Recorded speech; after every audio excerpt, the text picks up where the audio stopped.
जिस अरब देश को पाकिस्तान अपना सबसे बड़ा हमदर्द मानता था, आज उसी देश ने पाकिस्तान के विदेशी मुद्रा भंडार पर सबसे बड़ा सर्जिकल स्ट्राइक कर दिया। क्या 3.5 अरब डॉलर लुटाने के बाद पाकिस्तान पूरी तरह दिवालिया हो जाएगा? आइए देखें इस वीडियो में। पाकिस्तान का मुत्तहिदा अरब इमारात का कर्ज वापस करने का फैसला। साढ़े पैसे वापस करो, पैसे हैं ही सारे इनके स्टेट बैंक में। जी हमने मुंह पे मारा है पैसा, हमसे मांग रहे थे, हमने मुंह पे मारा है पैसा। जब आप इनकी आनियां जानियां, इनकी जफ्फियां पप्पियां, एक पप्पी इस तरफ एक पप्पी उस तरफ, जब हमारे अरब भाइयों के साथ जाकर ये लेते और देते थे तो आप सोचते थे गुड्डी चढ़ गई है। कि कोई हमें पैसे देता रहे तो ये कहते हैं ये सबसे अच्छा है, और कोई पैसे वापस मांग ले तो लगता है कि यार ये तो बहुत जालिम आदमी है, बहुत बुरे लोग हैं। चीन ने अपने 220 मिलियन डॉलर वापस मांग ली हैं, यूएई ने अपने मांग लिए हैं। दिए कि अभी पूरा मंथ है, हम इन्हें तसल्ली देते रहेंगे, हबीबी हैया हैया दे देंगे भैया। ये देखें, याद रखें, इधर अभी तो हिंदुस्तान को अमेरिका ने स्टैंड बाय पे रखा हुआ है, ये याद रखिएगा। अभी आईएमएफ से बाजू भी मरोड़ सकते हैं, हिंदुस्तान से धमकियां भी लगवा सकते हैं। तो यूएई ने तो पैसे मांगने थे, वो तो चाहते हैं ना आप ईरान पे अटैक करें, आप नहीं कर रहे, क्यों नहीं कर रहे आप? रूमर है कि सऊदी अरेबिया ने भी बोला अगर तुम नहीं सुनने वाले ना तो $6.5 बिलियन जो हमने तुमको दिए वो भी जरा तुम वापस करो। और एक के बाद एक, मतलब एक साथ सबको कैसे पैसा याद आ गया, ये बड़ी अजीब बात है। लेकिन खैर बहरहाल दे देंगे हम बहुत, अब आगे जा रहे हैं। भारत को कहने दीजिए जो भी हो हमारे बारे में। अब आप ये जहन में रखिएगा कि ये जो हम डबल गेम खेल रहे हैं ये एक्सपोज हो गई है यूएई के सामने, तो सऊदी अरब के सामने भी हो गई है, और अभी थोड़ी देर में जो डबल गेम हम अमेरिका और चाइना के सामने खेल रहे हैं वो भी एक्सपोज हो जानी है। लेकिन ये बातें करना जी, हम मुंह पे पैसा मारेंगे, कल को हमें फिर पैसे की जरूरत पड़ी तो क्या होगा? हमने जाना इधर ही, हमारे पास 2-3 मुल्क ही हैं, सऊदी अरब है, कतर है, यूएई है या चीन है। अभी तो जो हमालिया से ऊंची और शहर से मीठी दोस्ती वाला वो भी अब सबर नहीं कर रहा। चीन ने अपने 220 मिलियन डॉलर मांगे, और खजाने में आप देखें जो स्टेट बैंक में, वहां सऊदी अरब के पड़े हुए हैं 5 अरब डॉलर, चीन के पड़े हुए हैं 4 अरब डॉलर, 3 अरब डॉलर जो है अरब अमारात के, जिसमें से 2 अरब डॉलर इस महीने में वापस मांगने, 1 अरब डॉलर जो जुलाई में खत्म होने। अब 2 अरब पे 16 करोड़ का सूद लग ले रहे। तो यहां जो गवर्नमेंट को तवानाई का सब्सिडी का प्लान है, उसमें तेल की कीमतों से कह रहे हैं सारा कुछ इकट्ठा करना है, कहां से करेंगे? नमस्कार दोस्तों, सिर्फ सच पर आपका स्वागत है। पाकिस्तान को एक और बहुत बड़ा आर्थिक झटका लगा है।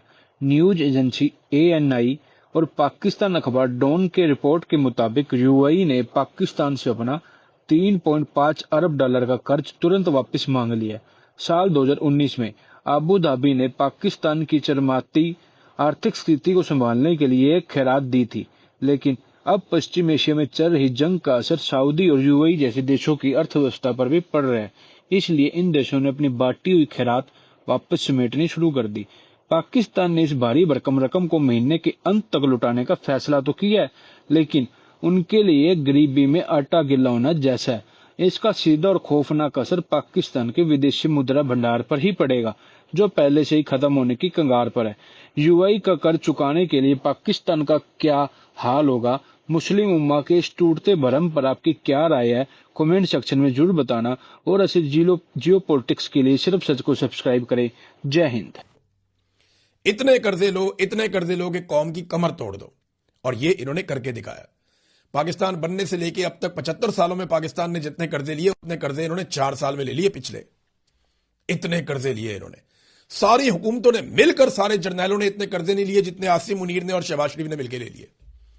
ये पाकिस्तान की इन्होंने कमर तोड़ दी। दोनों ने चले जाना है। शहबाज शरीफ का नाम तारीख के अंदर जिंदा नहीं रहेगा, अर्दलियों को कोई नहीं याद रखता, और आसिम मुनीर को एक डिक्टेटर की तरह लोग याद रखेंगे, सिर्फ इसलिए कि एक आदमी आया था काम डाल के चला गया, जैसे याया खान, परवेज मुशर्रफ, अयूब खान, ऐसे ही याद रखेंगे लोग। तो अब नाज़रीन हुआ ये, तो अब ये है कि जी उसके साथ ही साथ आपको तो पता है कि बाकी लोगों के साथ भी मोदी जी की बहुत अच्छी हेलो हाय है। तो उन्होंने फिर सऊदी अरेबिया को भी याद दिला दिया कि वो जी तुम्हारे पैसे भी फंसे ने।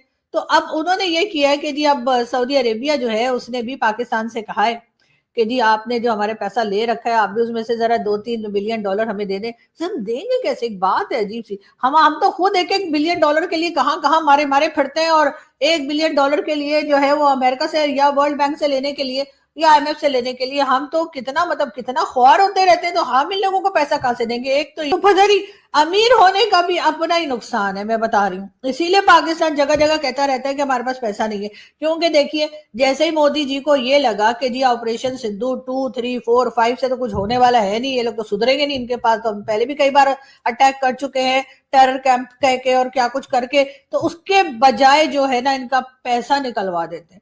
तो जो पैसा हमने इतनी मुश्किलों से कहानियां सुना सुना के कहां कहां से जमा किया था, तो जब एक एक करके जी अब सब मांगना शुरू हो गए।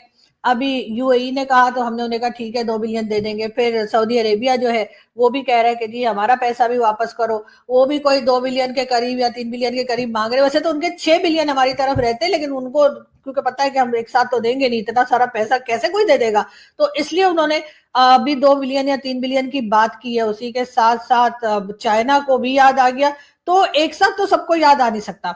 और ये जो लोग इंडिया से वीडियोस वगैरह भी बनाते रहते हैं ना, चाहे वो कोई मेजर हो, चाहे वो कोई कर्नल हो, चाहे वो कोई भी हो, ये लोग भी जो है ना ये जानबूझ के जो है ना पाकिस्तान की तरफ इशारा करते रहते हैं। पाकिस्तान ने सऊदीया का इतना पैसा लिया हुआ है, पाकिस्तान ने यूएई का इतना पैसा लिया हुआ है। अरे उनके खजाने वैसे ही भरे हुए, उनको तो याद भी नहीं रहता उन्होंने हमें कितना पैसा दिया था। लेकिन अगर ये इंडिया से वीडियो बना बना के उनको याद ना दिलाएं कि हमारे पास उनका इतना पैसा रखा हुआ है या पड़ा हुआ है या हम खा गए जो भी हो गए, तो वो कभी भी वापस ना मांगे। लेकिन हुआ ये कि अब एक साथ चारों तरफ से, यानी कि सऊदीया भी कह रहा है पैसा दो, उधर से आपको मालूम है कि यूएई ने भी तो शोर मचा के रखा हुआ है। अरे आपके मिसाइल हम थोड़ी फेंक रहे हैं, वो तो ईरान मार रहा है, तो ईरान को जाकर कहो ना कि आपका पैसा दे या आपका मिसाइल फेंकना छोड़े या मिसाइल से अटैक करना छोड़े। खामखा बस पाकिस्तान के पीछे पड़ जाते हैं हाथ धो के। और इधर जरूर कहीं ना कहीं राह की साजिश मुझे नजर आती है, क्योंकि राह की साजिश के बगैर आपको पता है कि ऐसा कुछ नहीं होता। इसलिए कि ये तो सब हम चाइना छोड़ के बाकी तो सब इस्लामिक कंट्रीज हैं, और इस्लामिक कंट्रीज आपको पता है ना, इस्लाम इस्लाम, मुस्लिम मुस्लिम, भाई भाई, तो वो कैसे हमसे इतना पैसा मांग सकते हैं। वैसे देते भी वो बड़ी मुश्किल से हैं। और कहीं ना कहीं ये भी कहा जाता है कि जब तक अमेरिका ना कहे तब तक ये गल्फ कंट्रीज पाकिस्तान को पैसा नहीं देती, और जब तक अमेरिका ना कहे तब तक ये मांगती भी नहीं है मेरे ख्याल से। तो फिर इस वक्त क्या हुआ है, क्या डोनाल्ड ट्रंप ने कोई साजिश रची है, क्या डोनाल्ड ट्रंप ने कुछ किया है जिसकी वजह से पाकिस्तान ने इतना पैसा खा लिया। पहले वैसे ट्रंप भी कहते थे, और ट्रंप की देखे हमने क्या हालत कर दी। ट्रंप ने भी हमें कहा था कि $33 बिलियन खा के भाग गए, और उसके बाद ट्रंप को मुझे लगता है शहबाज शरीफ साहब ने जाके कहा होगा कि ऐसे ईरान पर अटैक कर दो, छोटी सी कंट्री है, इतने ज्यादा सैंक्शंस लगे हुए हैं, क्या बिगाड़ लेंगे। ऐसा मुझे लगता है कि हमारे यहाँ से ही कहा गया होगा, इसलिए कि इस तरह के बहुत महान किस्म के जो एडवाइस होते हैं ना वो हमारे यहाँ से ही जाते हैं। तो बावली बावली हरकतें गवर्नमेंट कर रही है, वो दरअसल आईएमएफ के लिए कर रही है, आईएमएफ को खुश करने के लिए कर रही है। और उसके साथ ही साथ अभी इलेक्ट्रिसिटी के जो बिल हैं वो भी बढ़ा दिए जाएंगे, और ये जो 80 रुपए कम किए गए हैं वो भी थोड़े थोड़े कर कर दोबारा उसी जगह पर फ्यूल प्राइस पहुंचा दी जाएगी जहां पर कल रात तक थी। हो सकता है कुछ दिन के बाद कहें जी 40 रुपए बढ़ा रहे हैं, उसके कुछ दिन बाद कहेंगे जी 30 रुपए बढ़ा रहे हैं, उसके बाद 10 रुपए बढ़ा रहे हैं, और फिर इसी तरीके से ये सिलसिला चलता रहेगा। क्योंकि आईएमएफ यानी कि पाकिस्तान की गवर्नमेंट उसकी हालत उस तोते जैसी है जिसकी गर्दन जो है वो इस वक्त आईएमएफ के हाथ में है, और जैसे जैसे आईएमएफ उनकी गर्दन दबाएगा वैसे वैसे ये काम करते चले जाएंगे। और जैसे जैसे आईएमएफ उनकी गर्दन दबाएगा वैसे वैसे ये काम करते चले जाएंगे। तो दोस्तों ये थी सच्चाई इस मुद्दे के पीछे की। मीडिया आपको हेडलाइंस दिखाती है और हम आपको दिखाते हैं पूरा गेम। अब आप क्या सोचते हो कमेंट करके जरूर बताएं। अगर आपको ऐसे ही बड़ी खबरों को एनालिसिस चाहिए जहां मिलता है सिर्फ सच, तो चैनल को सब्सक्राइब करें और बेल आइकन जरूर दबाएं।